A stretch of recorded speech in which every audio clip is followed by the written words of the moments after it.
Halo kerabat, kembali lagi di Fun Facts Antropologi edisi Antropologi Umum episode kedua.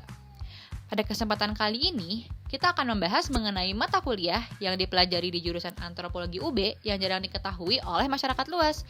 Berikut penjelasannya.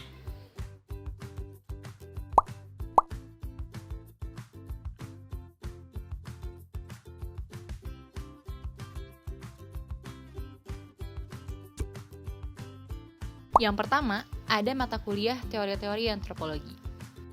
Mata kuliah teori-teori antropologi merupakan suatu pendekatan antropologi dalam memahami suatu teori penting dalam ilmu-ilmu sosial, yang kemudian digunakan sebagai pedoman untuk mempelajari lebih mendalam teori-teori ilmu sosial untuk keperluan penelitian.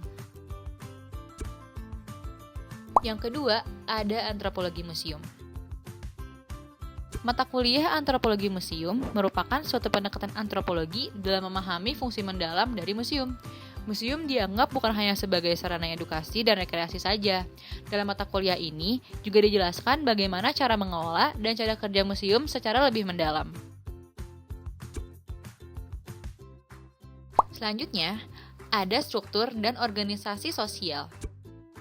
Mata kuliah struktur dan organisasi sosial merupakan studi yang membahas mengenai pola hubungan antar berbagai komponen dan bagian dalam organisasi, serta pentingnya keberadaan organisasi bagi masyarakat. Mata kuliah ini juga membahas mengenai visi, misi, tujuan, bagian-bagian, pengelompokan aktivitas, dan pengkoordinasian hubungan-hubungan wewenang dalam suatu organisasi. Selanjutnya, ada mata kuliah tubuh, gender, dan seksualitas. Mata kuliah tubuh, gender, dan seksualitas memberikan pemahaman mengenai studi gender dan ketimpangan sosial yang terjadi di masyarakat.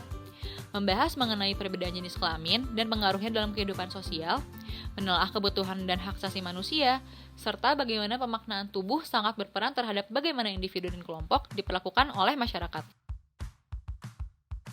Kemudian, ada antropologi kesehatan. Mata kuliah antropologi kesehatan merupakan studi mengenai pengaruh unsur-unsur budaya terhadap penghayatan masyarakat tentang penyakit dan kesehatan. Yang keenam, ada mata kuliah antropologi media.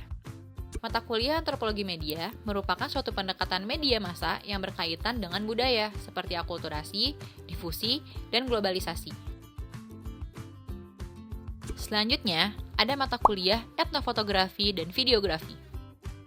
Mata kuliah etnofotografi dan videografi memberikan pemahaman mengenai penggunaan data visual dalam penelitian antropologi, khususnya dalam etnografi, serta bagaimana fotografi dan videografi dapat menyampaikan hasil kajian kebudayaan sosial.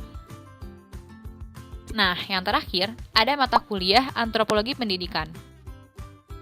Mata kuliah antropologi pendidikan merupakan suatu pendekatan akademis tentang sistem pendidikan dari sudut pandang budaya.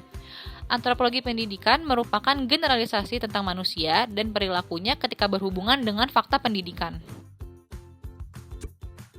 Berikut merupakan fun facts tentang mata kuliah pada jurusan Antropologi UB yang jarang diketahui oleh masyarakat luas. Semoga fun facts kali ini dapat menambah wawasan serta pengetahuan bagi kalian ya. Sampai bertemu di fun facts antropologi selanjutnya.